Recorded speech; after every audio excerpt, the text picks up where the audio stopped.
때 환난과 기근과 전쟁과 또 지진 이런 소문들을 듣게 될 것이다 라고 그렇게 얘기하거든요. 옛날에도 그런 건 있었는데 그런 게 있기 때문에 지금 주님이 오시는 게 가까운 게 아니라 이 소문들을 우리는 실시간대로 듣고 있습니다. 예전에는 뭐 미국에서 뭐 산불이 났다, 한국에 오는 거는 그 소식을 듣지도 못했어요. 뭐 아프리카에서 대규모 폭동이 일어났다, 우리는 알지도 못했어요. 뭐 어디서 뭐 유럽에서 기온이 50도가 넘어가서 뭐 몇 명이 죽었다, 사실은 잘 몰랐어요. 그런데 지금은 거의 실시간대로 알고 있습니다. 소문이 그대로 다 들리고 있어요. 그러니까 소문이 지진, 전쟁, 기근 이런 것이 그냥 실시간대로 다 들리고 있습니다. 그래서 주님이 오시는 때가 가까워졌다. 그런데 그 소문들은 사실은 좀 불안한, 우리를 불안하게 하는 그런 소문들이 참 많이 있습니다. 오늘 설교 제목을 한번 따라하겠습니다. 불안에서 평안으로.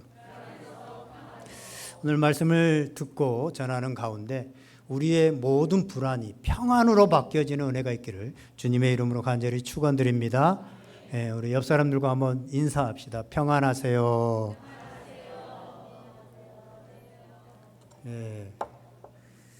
더운데 더워도 숨은 열심히 잘 쉬어야 됩니다.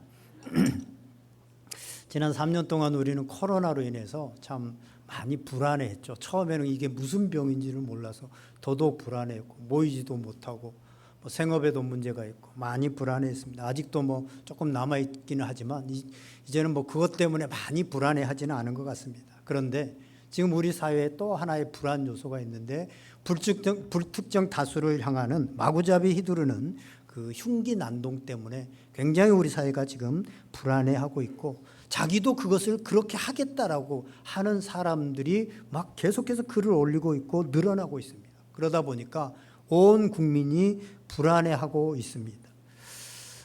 이런 흉기 난동을 저지른 사람들의 대부분이요, 집안에만 이렇게 칩거해 있는 6개월, 1년 동안 사회활동을 하지 않고 거의 집안에서 컴퓨터나 자기 혼자 생활을 하는 은둔형 외톨이. 이게 1990년대에 일본에서 굉장히 큰 문제가 됐거든요. 히키코모리라고 해서 이게 은둔형 외톨이입니다. 혼자만 그냥 지내다가 어느 날 갑자기 그냥 폭발해서 이렇게 사건을 저지르는 이런 일들이 일어났는데 지금 이게 우리 사회에도 심각한 문제가 됐습니다. 지난 4월 23일자 부산일보를 보니까 2021년도 한국보건사회연구원 통계를 인용해서 보도했는데 19살에서 39살까지의 은둔형 외톨이가 약 35만 명이 된다고 합니다. 우리 안성시 인구의 2배 정도가 되는 숫자, 거의 2배에 가까운. 근데 이게 무서운 건 이 사람들은 언제든지 범죄를 저지를 수 있는 가능성들이 그 안에 내포되어 있다고 하는 사실이에요. 얼마나 두려운지 모릅니다. 불안한지 모릅니다. 뭐 그것뿐만 아니라 지난 7월에 오송 지하차도가 침수되어져서요, 멀쩡하게 운전을 하고 가던 14명의 생명을 앗아갔습니다. 사망하는 일이 발생했죠. 그 중에는 신혼 2개월인 초등학교 교사도 있었습니다. 이게 두렵고 불안한 것은 누구에게나 언제든지 일어날 수 있는 사건이기 때문에 그렇습니다. 그 외에도 우리는 가족력 때문에 내가 혹시 부모님과 같은 질병에 걸릴지 모른다고 하는 건강에 대한 불안도 있고, 취업이 안 될 것 같은 젊은이들 불안도 있고, 경제적으로 어렵게 될 것 같은, 이제 경제적으로 힘들 것 같은 어려움도 있고, 누군가에게 비난을 받고 버림받게 될지도 모른다고 하는 이런 불안도 있고, 실패에 대한 불안, 우리 자녀들이 또 잘못될지도 모른다고 하는 이런 불안, 나아가 죽음에 대한 불안, 온갖 불안들이 우리 주변에 산재해 있습니다. 그것들이 우리를 더 불안하게 만들고 더 두렵게 만듭니다. 이런 불안에서 자유로운 사람은 아무도 없습니다. 여러분은 지금 요즘 어떤 불안이 있습니까? 그리고 그 불안을 어떻게 대응하고 계십니까? 사실 적당한 불안은 누구에게나 있고 그것이 오히려 삶을 이끌어가는 원동력이 되기도 합니다. 그런데 그 불안이 심해지게 되어지면 굉장히 과민한 사람이 되어지고 늘 긴장해 있기 때문에 쉽게 피로감을 느끼게 되어지고, 그로 인해서 근육통, 소화불량, 불면증, 두통 이런 것들이 나타나고 짜증과 분노를 표출하기도 합니다. 잘못된 생각과 판단을 하기도 하고 비관적인 사고를 해서 인생을 망칠 수도 있다고 하는 사실입니다. 뿐만 아니라 이런 극심한 불안은 우리의 신앙생활에도 굉장히 큰 영향을 미칩니다. 극심한 불안은 우리 삶 가운데 불안이 내 들어오게 되어지면 하나님에 대해서 올바로 바라보지 못하게 하고 하나님을 왜곡되게 바라보게 만든다고 하는 사실입니다. 욥기서를 보면 욥이 극심한 불안이 닥쳐올 때가 있었습니다. 자신에게 있었던 재산이 다 날아가고 자식들이 죽고 몸에 병이 들었습니다. 그때 그는 올바로 판단을 하지 못하고 오히려 은혜를 저주로 여기면서 이렇게 고백합니다. 욥기서 3장 26절에 보면 나에게는 평안도 없고 안일도 없고 휴식도 없고 다만 불안만이 있구나. 불안이 가득하게 되어져. 그 불안이 처음에는 그런 어려움들이 왔을 때도 주신 이도 하나님이시오 가져가신 이도 하나님이십니다 라고 이렇게 고백했던 욥이었는데 불안이 자기를 엄습하게 되어지고 그 불안이 자기를 휘어잡게 되니까 하나님에 대한 불평, 원망, 불안만이 내게 가득하게 되어졌다라고 그렇게 말합니다. 마찬가지로 우리가 신앙생활을 하다가 평안을 잃어버리고 불안할 때 많은 성도들이 욥처럼 하나님은 매정하신 분, 하나님은 나에게 사랑을 베푸시지 않는 분, 이렇게 하나님을 원망하고 하나님을 불평합니다. 여러분, 우리가 어떤 어려움과 고난과 환난들이 닥쳐올지라도 하나님이 여전히 우리를 사랑하신다고 하는 사실들은 이미 어디에 있습니까? 십자가에서 확증되어졌습니다. 그게 내가 병들었던지 자식이 죽었던지 뭐 어떤 환난이 닥쳤던지 하나님을 의심할 수 없는 것은 예수 그리스도, 그 독생자 예수 그리스도를 우리에게 보내주셔서 십자가에 죽게 하셨습니다. 그런데요, 우리가 불안이 우리를 잠식하게 되어지면 그 사랑은 어딘가로 사라져버리고 하나님은 왜 나에게 이러십니까? 하나님 왜 나에게 이렇게 매몰차게 하십니까? 하나님을 원망하고 급기야는 하나님을 떠나버리고 만다고 하는 사실입니다. 그래서 우리는 불안한 세상에서 이 불안을 잘 우리가 컨트롤할 수 있어야 되고 거기에서 오히려 평안함을 유지하는 것이 굉장히 중요하다고 하는 사실입니다. 그래서 오늘 본문을 살펴보면서 우리가 우리에게 닥치는 이 불안을 어떻게 평안으로 바꿀 수 있는지 우리 오늘 본문을 통해서 함께 말씀의 은혜를 나누고자 합니다. 오늘 이 본문은요, 마르틴 루터, 종교개혁을 했던 마르틴 루터가 종교개혁을 할 때 이 말씀으로 큰 힘을 얻고 용기를 얻고 그 모든 불안과 두려움을 물리쳤던 말씀으로 유명합니다. 그가 캐톨릭의 그 잘못된 모든 것들에 맞서서 홀로 정말 종교를 개혁하고 하나님의 말씀으로 진리의 자유를 찾을 때 많은 두려움이 있었고 적들이 있었고 자기를 힘들게 하는 사람들, 심지어는 죽이려고 하는 사람들도 많이 있었고 공권력들이 자기를 어렵게 했습니다. 그때 어렵고 힘들 때마다 힘이 빠질 때마다 이 시편을 보면서 시편 46편을 보면서 새 힘을 얻었는데 그 새 힘을 얻으면서 이 시편 46편을 묵상해서 찬송으로 바꾼 찬송이 우리 찬송가 586장에 나오는 내 주는 강한 성이요 방패와 병기 되나니 라고 하는 이 찬양이 오늘 이 시편 46편을 중심으로 해서 묵상함으로 해서 나왔다고 하는 사실입니다. 사랑하는 여러분, 여러분도 오늘 말씀을 듣고 불안이 평안으로 바뀌어지는 은혜가 있기를 주님의 이름으로 간절히 축원드립니다. 오늘 말씀 우리 1절부터 3절까지 그러면 다시 한번 읽어보겠습니다. 다시 한번 읽습니다. 시작. 하나님은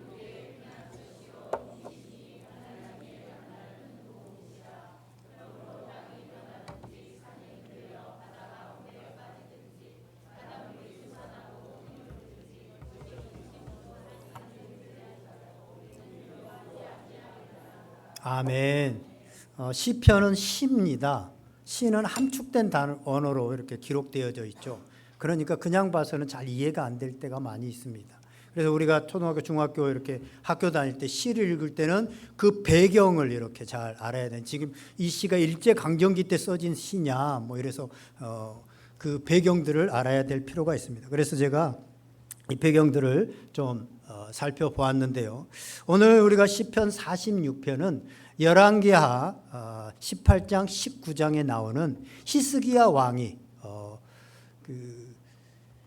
바벨론 이후에 아수르라고 하는 나라가 이제 강대국이 되어져서 거기에 사네립 왕이 북이스라엘을 다 멸망시키고 남유다에 예루살렘 성을 완전히 이제 에워싸가지고 풍전등화와 같이 그런 어려운 시기, 그 시기를 보낼 때 이 시편 46편을 기록하고 이 시편 46편은 그것이 배경이 되어집니다. 그래서 1절에 나오는 환난 중에 만날 큰 도움이시다라고 하는 것은 지금 예루살렘 성이 다 적들에 의해서 둘러싸여서 언제 함락될지 모르는 일촉즉발의 위기 상황, 그 환난입니다. 이런 환난은요, 어느 환난보다 큽니다. 우리가 뭐 좀 돈을 잃게 되었다든가 경제적으로 어려워졌다든가 취업이 안 된다든가 뭐 여러 가지 우리가 환난이 있을 수 있고 어려움이 있을 수 있고 불안한 요소들이 있을 수 있지만 이 전쟁이 지금 발발해서 다 휘어싸고 있는 이런 상황보다 불안하지는 않을 겁니다. 왜냐하면 전쟁에서 지게 되어지면 다 잃게 되어집니다. 뭐 경제적인 거 가지고 있는 것도 다 잃게 되지만 뭐 아내, 부녀자, 뭐 자녀들 다 잃게 되어지고 다 끌려가게 되어집니다. 그것뿐만 아니라 전쟁에 지게 되어지면 자신은 생명을 잃을 수 있고 노예로 살아가야 되기 때문에 정말로 불안하고 어려운 상황입니다. 그런데 이러한 불안한 상황 가운데, 이러한 어려움 가운데 오늘 보니까 두려워하지 아니하리로다. 3절에 보니까 우리는 두려워하지 아니하리로다라고 말씀하고 있습니다. 왜요? 왜 두려워하지 않습니까? 1절과 7절과 11절 어떻게 보면 셀라라고 하는 그 말로 이렇게 문단을 나누고 있는데 내용적으로요. 그때마다 하고 있는 게 1절에도 보면 환난 여호와 하나님은 우리의 피난처시오 힘이시니 환난 중에 만날 큰 힘이시라. 이것을 세번역 성경에 보면 하나님은 우리의 피난처시며 우리의 힘이시며 어려운 고비마다 우리 곁에 계시는 구원자이시니라고 말씀하고 있습니다. 어려운 고비마다 우리 곁에 계시는 구원자이시기 때문에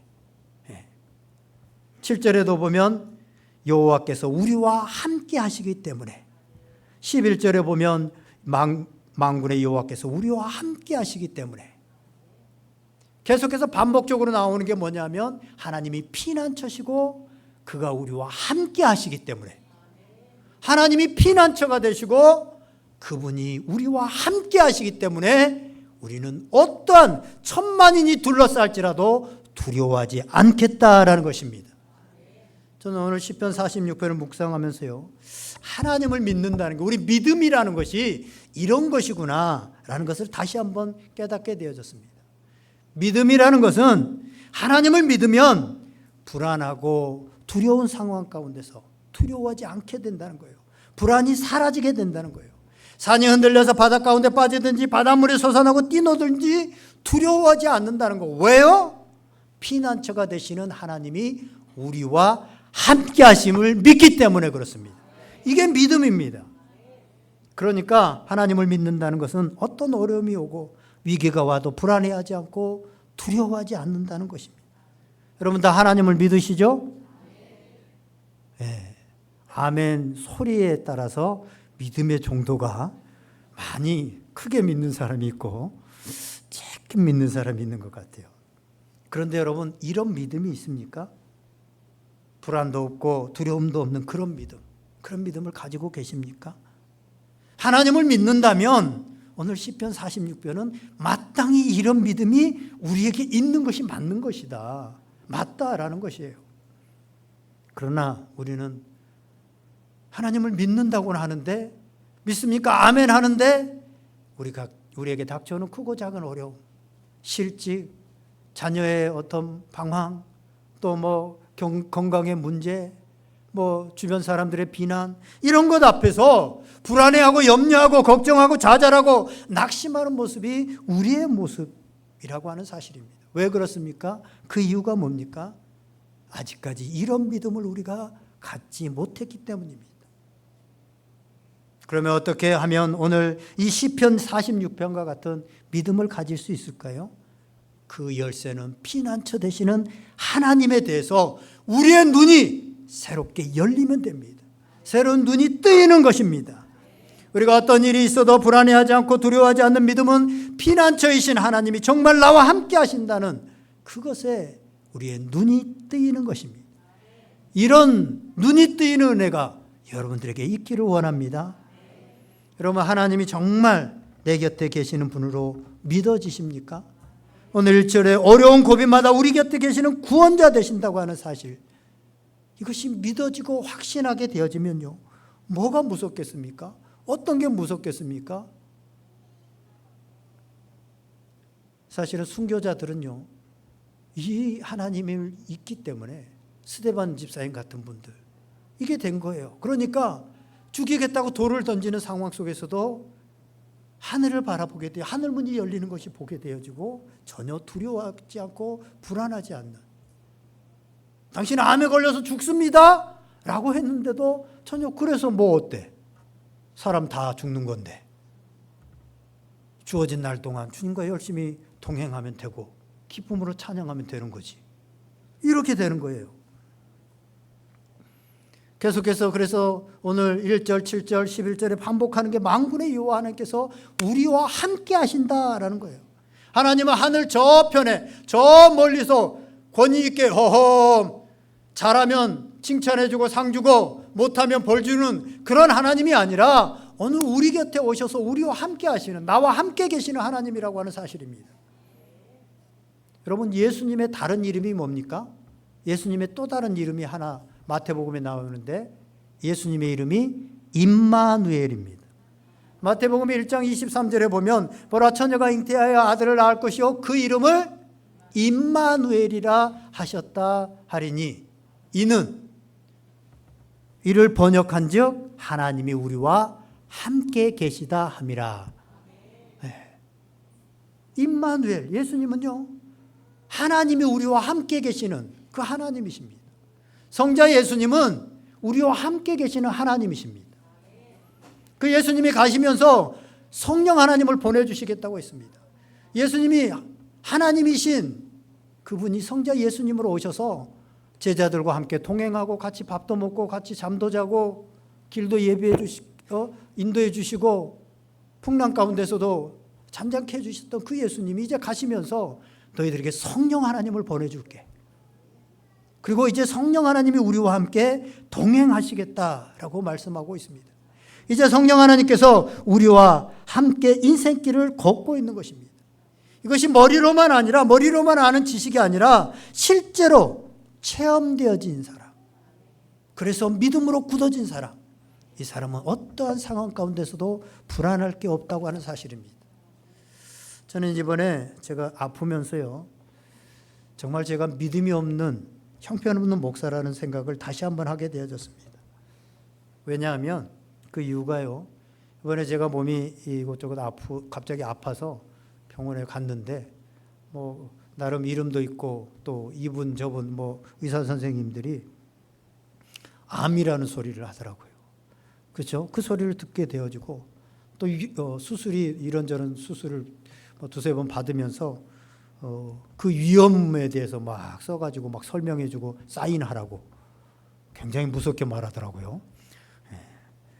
그런데 불안해하지 않는 믿음이 내 속에 없구나. 내가 믿음이 참 없는 엉터리 목사구나. 이런 생각을 했습니다. 저는 어려서부터 신앙생활을 하고요, 목사가 되고 난 다음에도 정말 중요한 게 뭔지 잘 몰랐습니다. 그래서 목사가 되고 난 다음에도 지난번에 말씀드린 것처럼 목사가 되었으니까 교회 부흥 성장을 시키면 하나님께서 참으로 기뻐하실 것이다. 그래서 그럴 줄 알았습니다.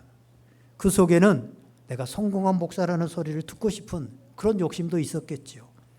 그래서 내 마음의 소원은 어떻게 하면 내가 담임하는 교회에 부흥 성장시킬 것인가? 어떻게 하면 내가 설교를 잘할 것인가? 어떻게 하면 기도의 능력을 받아서 내가 기도하면 팍팍 낫고 문제가 해결되어지는 그런 목사가 되어질까? 솔직히 이런 기도를 했습니다. 그리고 그걸 바랬습니다.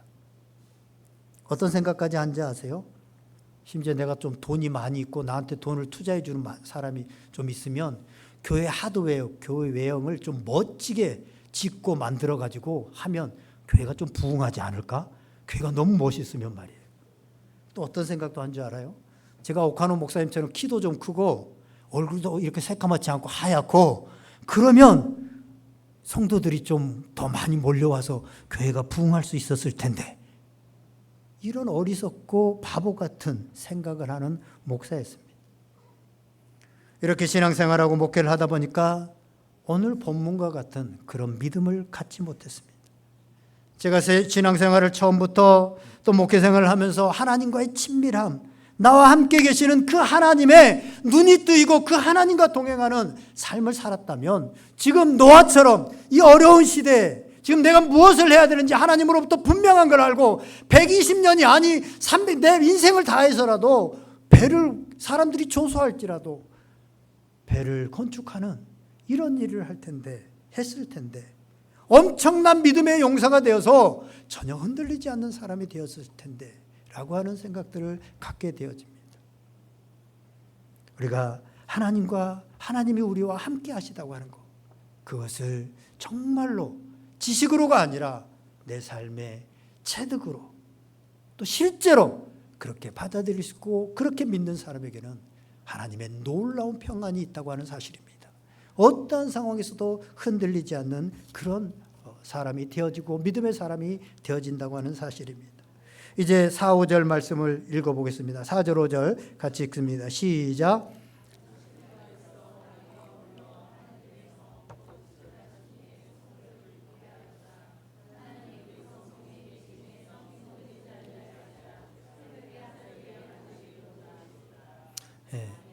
이 배경이 되는 열왕기하 18장, 19장에 보면요, 이 아수르의 장수였던 랍사게가 하나님을 니네 하나님이 도와주지 않아 라고 비난하고 또 이스라엘 군대의 이름을 욕되게 하는 편지를 써서 히스기야 왕에게, 남유다의 히스기야 왕 둘러싸아 놓고는 그렇게 겁을 주고 보냅니다. 그때 군사력도 약하고 어떻게 해볼 수 없었던 이 히스기야 왕은 그 편지를 가지고 하나님의 성소에 올라갑니다. 성소에 올라가서 무릎을 꿇고 하나님 앞에, 하나님 이거 보십시오.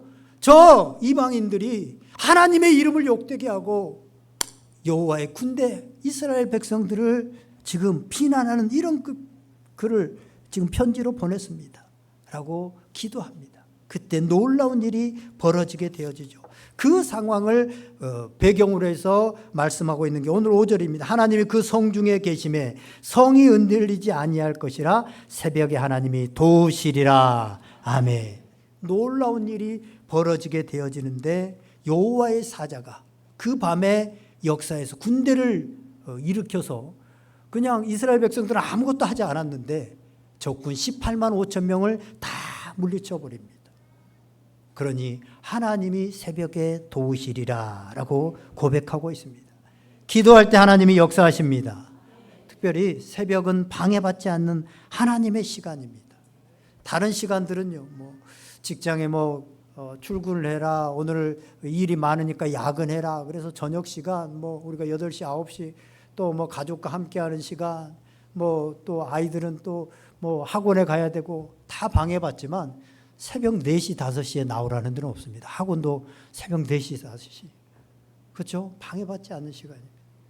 저도 병원에 있을 때 꼭 새벽 5시 6시 되면 일어나서 혼자라도, 또 거기 기도하는 사람들, 병이 있으니까 이렇게 그 작은 홀에서 기도하는 사람들이 그냥 있더라고요. 그 중에 그리스도인들이 많이 있으니까 누구한테도 방해받지 않습니다. 하나님이 새벽에 도우신다고 말씀하고 있습니다. 그동안 우리가 덥기도 하고 여러 가지 안식도 하고 새벽에 기도를 못했는데 우리 가운데 불안이 있고 염려가 있고 인생에 어려움들이 있으면 다시 한번, 이제 더위도 식어져 가는데 다시 한번 새벽을 깨우고 기도하기에 힘을 낼 수 있기를 바랍니다. 저도 점점 이제 회복되어져서 이번 주 이제 하반기부터 계속 이제 힘을 내볼까 합니다.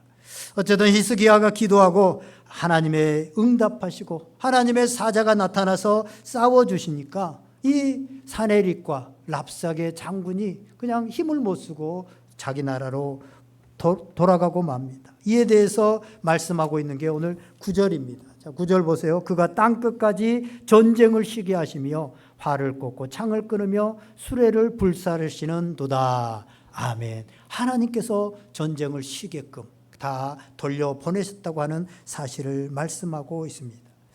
우리가 여기서 그냥 읽으면 좀 이해가 안 되는 한 말씀이 있는데요. 4절에 보니까 한 시내가 있어 나뉘어 흘러 하나님의 성 곧 지존하신 이의 성소를 기쁘게 하는도다 라고 하는 말씀이 나옵니다.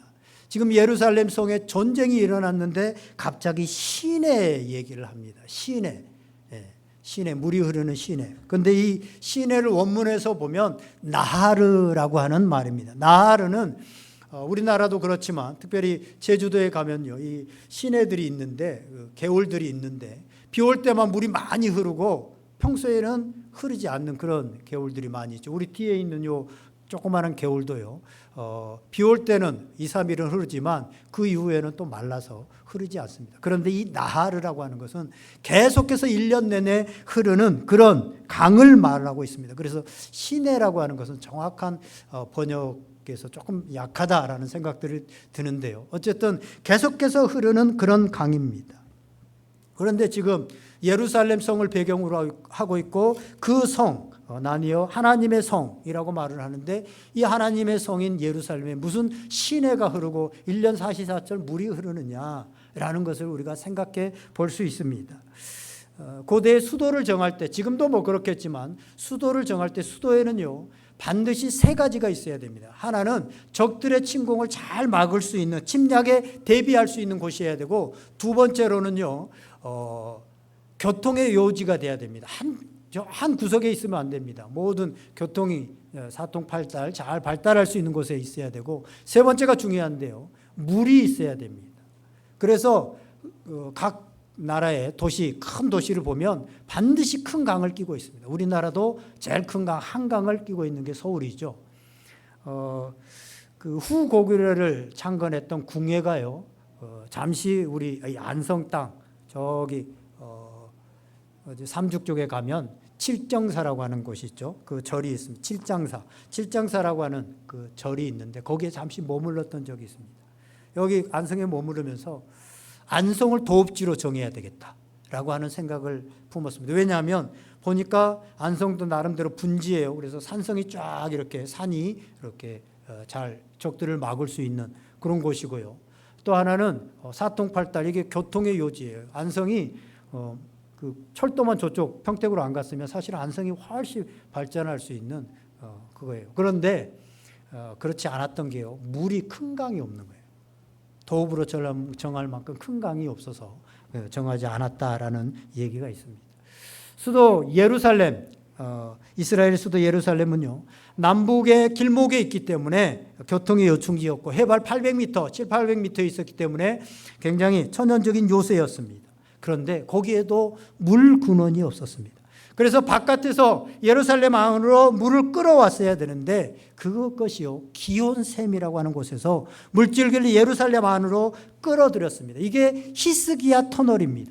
성경을 여러분들이 자세히 보면 열왕기하 20장 20절, 열왕기하 18장 19장이 오늘 본문의 배경인데 20장에 보면 이 히스기야가 수로 공사를 해서 터널을 만들었던 이 히스기야 터널이 나옵니다. 역대하 32장 30절에도 이 히스기야 터널이 나오고 그 흔적이 남아 있는데 실제로 이스라엘에 가보면 그 기온샘에서 실로암목까지 512m가 좁은 이 길로 그 수로가 남아 있습니다.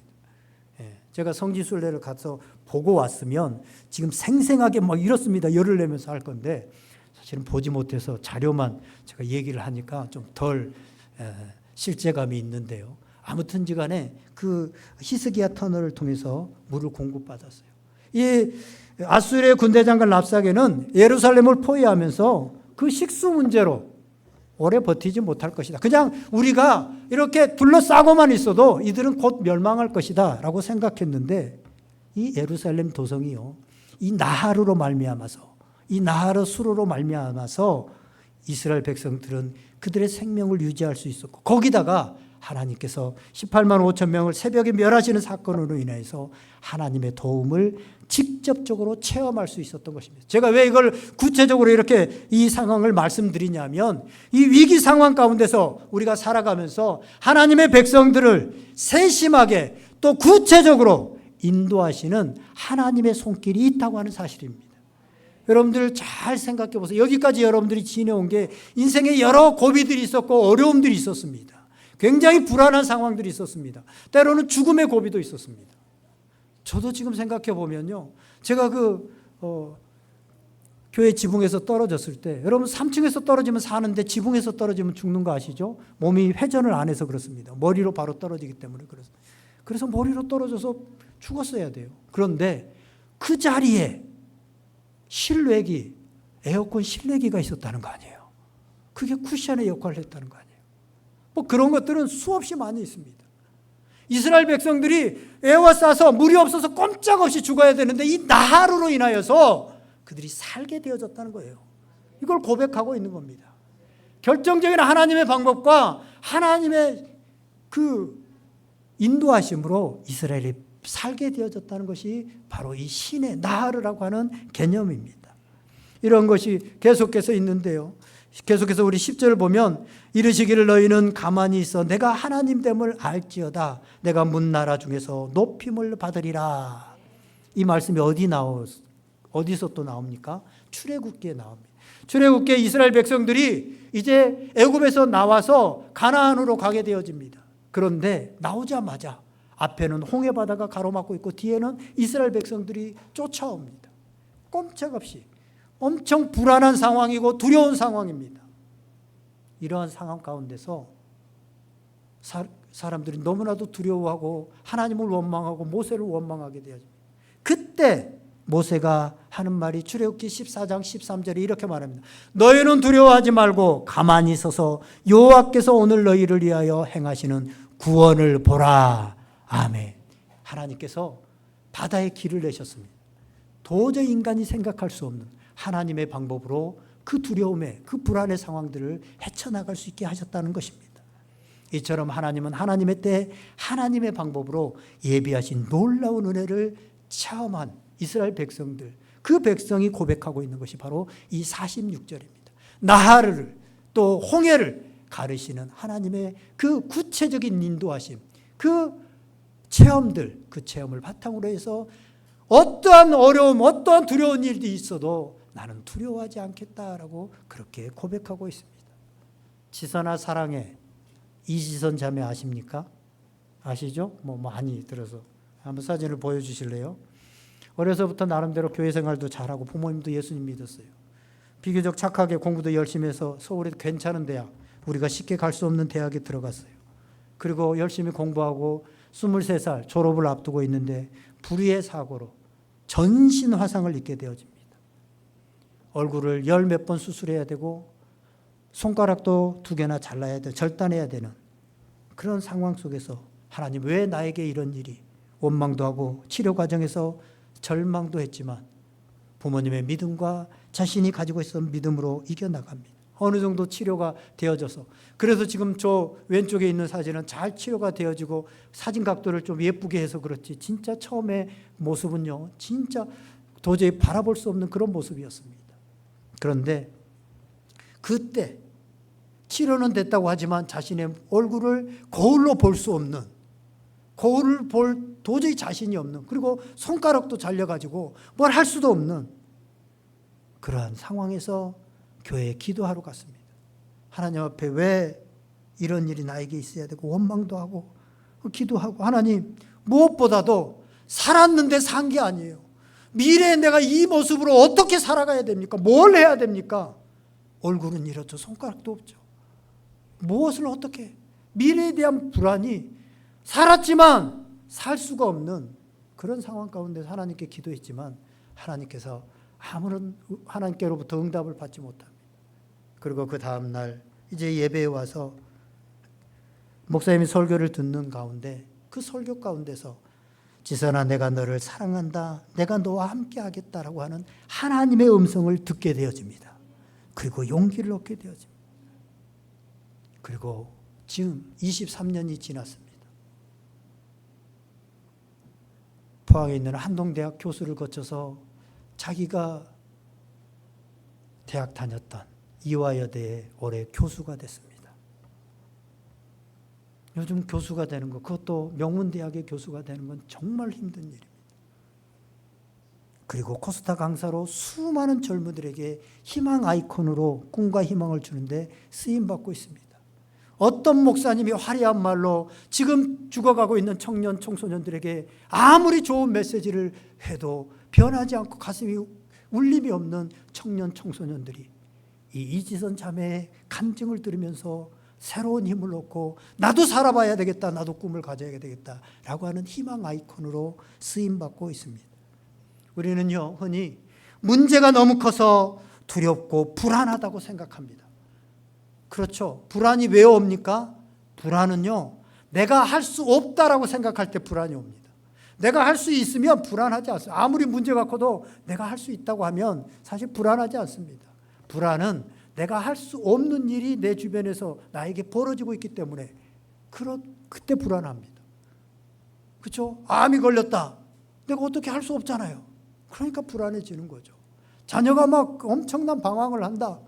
내가 어떻게 해도 안 돼요. 그러니까 불안해지는 거죠. 문제가 너무 커서 우리는 불안하다고 생각하죠. 그러나 그렇지 않습니다. 여러분 생각해 보세요.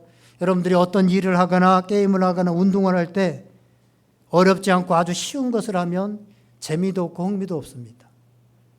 게임 여기 좋아하는 남자분들 있는지 모르겠는데 저는 게임을 잘 안 해요. 근데 게임 시시한 거 하면 재미가 없잖아요. 컴퓨터 게임도.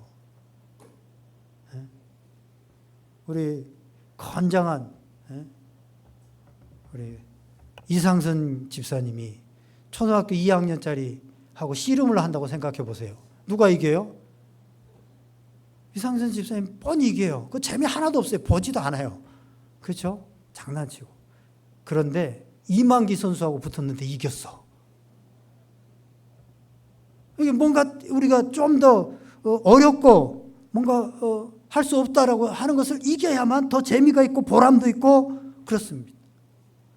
내가 능력이 있는 경우에는 어렵지 않는 과제는요, 사실은 시시합니다. 뭐 공부하는 것도 그렇고요.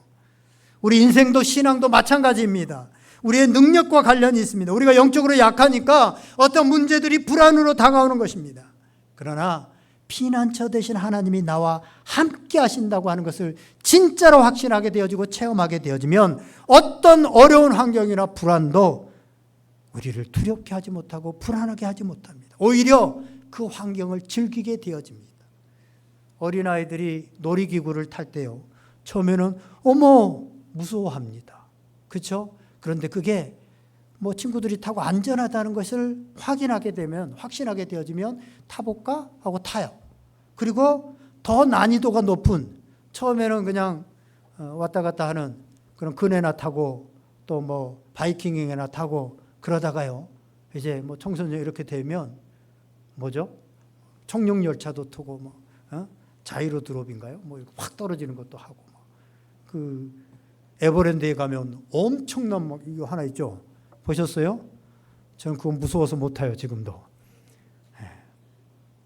그런 거에 도전을 해요. 왜 그래요? 안전하다는 걸 아니까. 그걸로 죽지 않는다는 걸 아니까.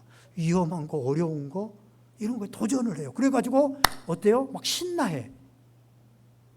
시편 23편을 보면 4절에 보면 다윗이 이런 고백을 해요. 내가 사망의 음침한 골짜기를 지날지라도 해를 두려워하지 않은 것은 주께서 나와 함께 하심이라. 주의 지팡이와 막대기가 나를 안위하시나이다. 지금 다윗은요, 사망의 음침한 골짜기를 가고 있어요. 그런데 두려워하지 않아요. 왜요? 하나님이 나와 함께 하심을 확신하기 때문에. 이미 그 전에 곰을 또 사자를, 양을 물어갈 때 그때 하나님이 나와 함께 하심을 이미 체득해서 체험으로 알게 되어졌어요. 확신했어요. 그러니까 골리앗을 물리칠 때 하나님이 나와 함께 하시고 나와 함께 하시는 것을 체험했어요. 그러니까 아무리 원수들이, 사울이, 수많은 군대가 자기를 잡으러 와도 사망의 음침한 골짜기를 다닐지라도 두려워하지 않아요. 두려워하지 않으면 어떻게 돼요? 골짜기가 관광지가 돼요. 우와, 새로운 관광지네. 새로운 일이 발생하네. 우와, 흥미롭다. 즐기게 되어져요. 이게 농담이 아니에요. 여러분, 진짜 두렵지 않으면, 내 속에 두렵지 않으면 문제가 다가오죠. 그러면 어떻게 되냐면, 하나님께서 이걸 통해서 뭘 행하실 것이지? 이 질병을 통해서 어떤 은혜를 주시려고 하시지? 이걸 통해서 나를 어떻게 사용하시려고 하지? 우리 교회를 어떻게 하시려고 하지? 막 기대가 돼요. 할렐루야. 기대가 되는 은혜가 있기를 원합니다. 질병이 찾아왔으니까 아이고 죽겠다, 아이고 불안하다, 아이고 나 죽는가 보다. 아무것도 이게 아니라 뭘 하려고 하지? 하나님께서 무슨 은혜를 주시려고 하지? 이게 되어진다는 거예요. 그게 지금 시편 46편 기자의 고백이에요. 할렐루야. 사랑하는 여러분, 참 세상에 불안한 일들도 많고 내 속에서도 끊임없이 불안이 솟아나옵니다. 그러나 그 불안에 붙들리게 되어지고 그 불안에 잠식되어지게 되어지면 우리는 두통, 잘못된 판단, 소화불량, 불면증 이런 것들로 시달리게 되어져요. 우리 믿음도 하나님을 원망하게 되어지고, 그렇지만 그 불안이 평안으로 바뀌게 되어지면 우리의 삶은 즐거운 여행길이 되어집니다. 사랑하는 여러분, 이런 두려운 환경 속에서, 우리가 불안한 환경 속에서 평안을 얻을 수 있는 방법은 뭡니까? 하나님이 우리의 피난처가 되시고 우리와 함께 하신다. 따라해 볼까요? 하나님은 우리의 피난처이시고 우리와 함께 하신다. 이것을 확신하시고 체험하시고 불안한 세상에서 평안으로 살아가는 복된 성도들 다 될 수 있기를 주님의 이름으로 간절히 축원드립니다. 기도하겠습니다. 오늘 말씀을 생각하면서 정말로 나에게도 다윗과 같이, 오늘 시편 기자와 같이 내 속에 지금 불안한 것들, 내 속에 지금 나를 두렵게 하는 것들, 이것을 하나님이 나와 피난처 되시는 하나님이 나와 함께 하시고 나와 함께 하시기에 평안으로 바뀌어지는 이런 은혜가 있게 하여 주시옵소서. 우리 다 같이 한번 간절히 기도하시겠습니다. 살아계신 하나님 아버지, 감사합니다. 오늘도 말씀을 통하여서 우리에게 아버지 하나님, 이 불안한 세상을 살아가면서 아버지 하나님 내 속에서 하루에도 몇 번씩 솟아나는 이 불안한 것들을 하나님의 은혜로 아버지 하나님 평안으로 바뀌어지는 아버지 하나님 은혜를 허락하여 주시니 감사합니다. 하나님이 우리와 함께 하시기에, 하나님이 나의 피난처가 되시기에, 하나님 어떤 상황 가운데서도 하나님이 주시는 그 은혜를 누리며 살아갈 수 있는 복된 성도들이 다 될 수 있도록 하나님 아버지 인도하여 주시옵소서. 이 은혜가 큽니다. 하나님, 불안에서 평안으로 바뀌어지는 은혜가 우리 온 성도들 가운데 있게 하여 주시고 우리 온누리교회 가운데 가득할 수 있도록 인도하여 주시옵소서. 성령 하나님 역사해 주실 것 믿습니다. 하나님 도와주시옵소서. 399장 부르시면서 드린 예물 하나님께 올려드리겠습니다.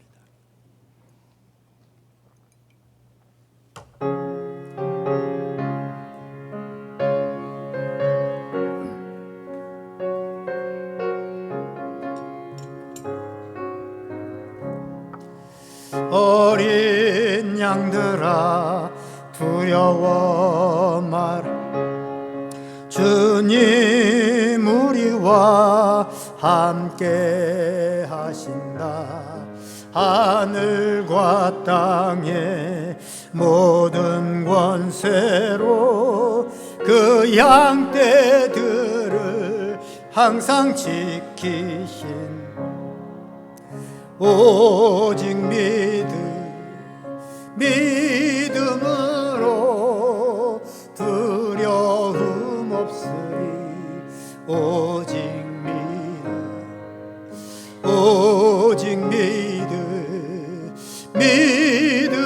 믿음으로 두려움 없으리. 오직 믿음.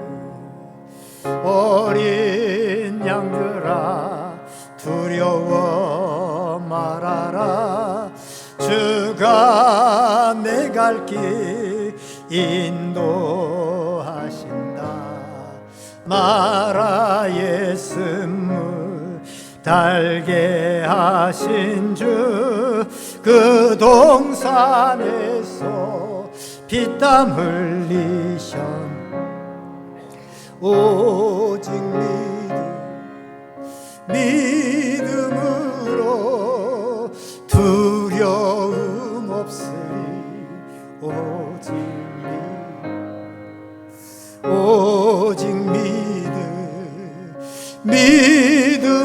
믿음으로 두려움 없으리 오직. 우리 다 같이 일어나서 봉헌하시면서 3절 합니다. 어린 양들아 두려워 말아라. 주님 언제나 함께 하신다. 고난과 역경 환난 중에도 능력의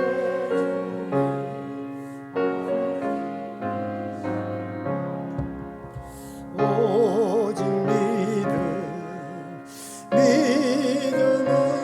믿음으로 두려움 없으리 오직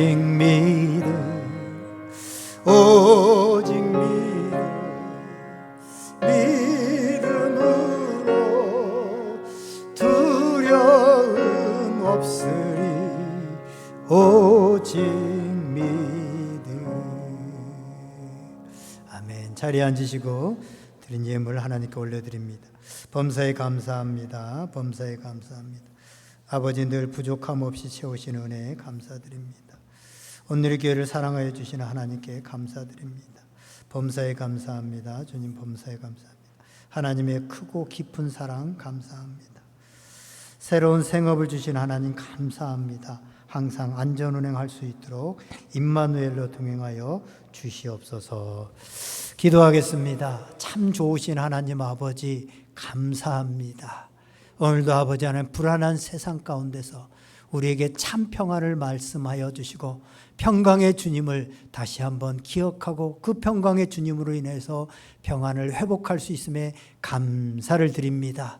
우리의 삶에 크고 작은 여러 가지 불안의 요소들, 두려움의 요소들이 있지만 하나님이 우리와 함께 하시며 하나님이 피난처가 되신다고 하는 이 믿음과 확신을 가지고 담대하게 평안하게 살아갈 수 있는 복된 성도들 다 될 수 있도록 인도하여 주시옵소서. 오늘도 아버지 하나님 주님 앞에 예배로 나오면서 하나님께 온 마음으로 예배하며 또 정성스럽게 예물을 구별하여 하나님 앞에 드립니다. 하나님의 것을 하나님의 것으로 고백하며 또한 아버지 하나님 우리의 삶의 주인이 하나님이심을, 물질이 아니라 하나님이 내 삶의 주님이심을 고백하며 주님 앞에 신앙의 고백으로 드린 이 물질을 하나님께서 받아 주시옵시고 저들의 삶에 필요한 것들로 채우시되 꼭 있어야 될 것들로 채워 주시옵소서. 건강에 필요한 자들에게 건강을 허락하여 주시옵소서. 저가 채찍에 맞음으로 너희가 나음을 입었다고 하는 이 아버지 하나님 축복이 저희들에게 임하게 하여 주시옵소서. 성령으로 치료의 광선으로 허락하여 주시옵소서. 또한 물질 때문에 아버지 어려움 당하고 있는 성도들이 있습니까? 아버지 하나님, 하나님께서 필요한 만큼의 물질을 주셔서 너무 많아서 교만하여 하나님이 없다고 아버지 하나님, 하나님을 떠나는 일이 없도록 인도하여 주시고 너무 부족하여서 하나님을 원망하는 일이 없도록 하나님 필요한 것으로 넉넉하게 채우시는 하나님의 은혜를 경험하며 하나님 앞에 감사하는 삶을 살아갈 수 있도록 인도하여 주시옵소서. 아버지 하나님, 삶의 여러 가지 문제들 때문에 고민하며 기도하고 있는 성도들이 있습니까? 하나님이 우리의 피난처가 되시고 하나님이 우리와 함께 하신다고 하는 이 믿음으로 불안해하지 않고 아버지 하나님 지켜보며 아버지 하나님 너희는 가만히 있어 주가 하나님됨을 알지어다 고백하며 나아갈 수 있도록 인도하여 주시옵소서. 하나님이 행하시는 것을 보게 하여 주시옵소서. 하나님, 또한 하나님 주님을 떠나 하나님 앞에 나오지 못하고 있는 성도들, 하나님 그들을 불쌍히 여겨 주시옵소서. 이 큰 은혜를 알게 하여 주시고 주님이 오실 때가 가까운 이때에 저들이 다시 하나님을 찾을 수 있도록 성령 하나님 신방하여 주시고 감동을 주셔서 다시 주님 앞에 나와 우리와 같이 불안한 세상에서 하나님이 주시는 세상에 알 수도 없는 평안을 누리며 살아갈 수 있도록 인도하여 주시옵소서. 여러 맹사들을 주님의 은혜 안에서 잘 마치게 하시니 감사합니다. 특별히 우리 다음 세대들 주님께서 지켜주셔서 이 아버지 하나님 불안하고 혼탁한 세상 가운데서 창조자 하나님을 기억하며 믿음 안에서 잘 자라갈 수 있도록 우리 자녀들을 축복하여 주시옵소서. 감사드리며 살아계신 예수 그리스도의 이름으로 기도하옵나이다. 아멘.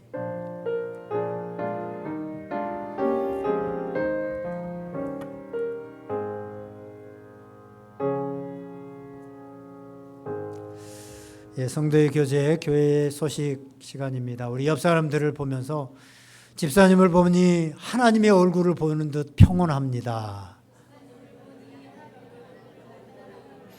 예.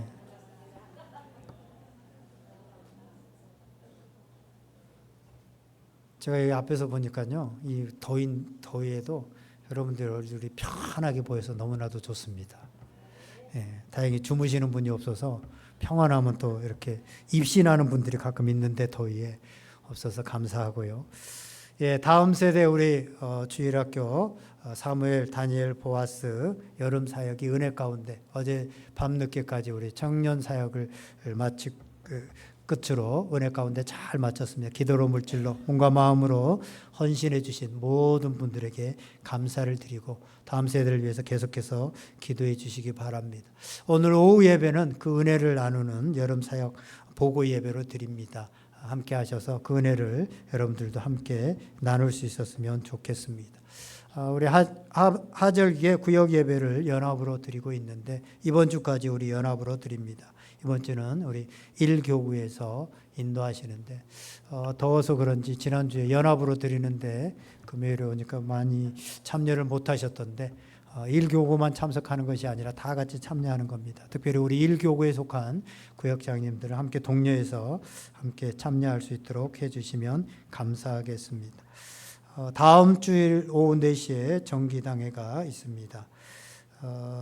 다음 주부터 우리 매주 주일 오후 1시에 청년 청소년 연합으로 예배를 따로 드립니다. 2층에서 위하여서 기도해 주시기 바라고 우리 청년 청소년들이 잘 세워질 수 있도록 여러분들 힘써 주시고 또 기도해 주시기를 바랍니다.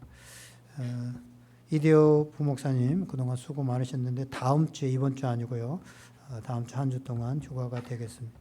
다른 광고들 주보 참조해 주시기 바라고 이제 다 같이 일어나셔서 주님 다시 오실 때까지 찬양하고 마치겠습니다. 시간이 많이 갔네요.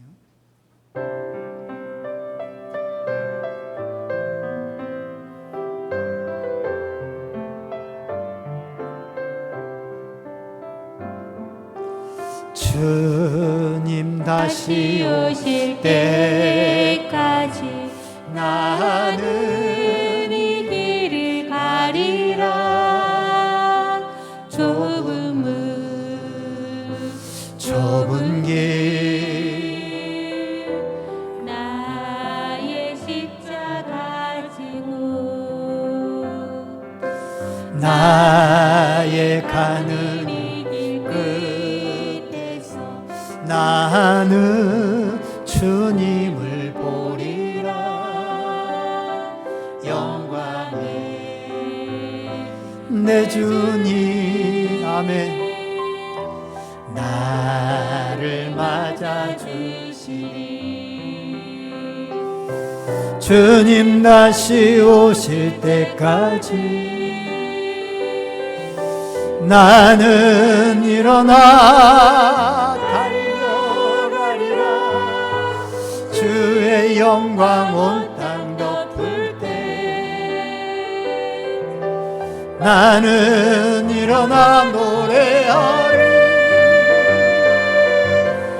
내 사모하는 주님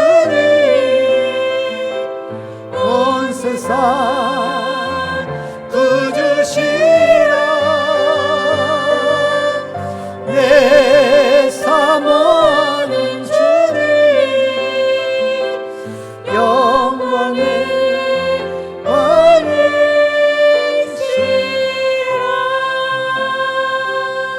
지금은 우리에게 평강을 주시기 위해서 평화의 왕으로 이 땅에 오신 우리 주 예수 그리스도의 크신 은혜와 우리에게 참 쉼을 주시고 평안을 주시기 위해서 독생자 예수 그리스도를 아낌없이 내어주신 하나님 아버지의 크신 사랑하심과 오늘도 불안한 세상 가운데 살아가면서 염려하고 걱정하는 우리들 가운데 찾아오셔서 평안을, 참 평안을, 그리스도의 평안을 주시기를 원하시는 성령 하나님의 교통 위로 충만하신 역사하심이 이제 주님 주신 평안으로 살아가기를 원하는 우리 사랑하는 모든 성도들과 그 가정과 그 권속들 위해 이제부터 영원토록 구체적으로 함께 하시기를 간절히 축원하옵나이다. 아멘.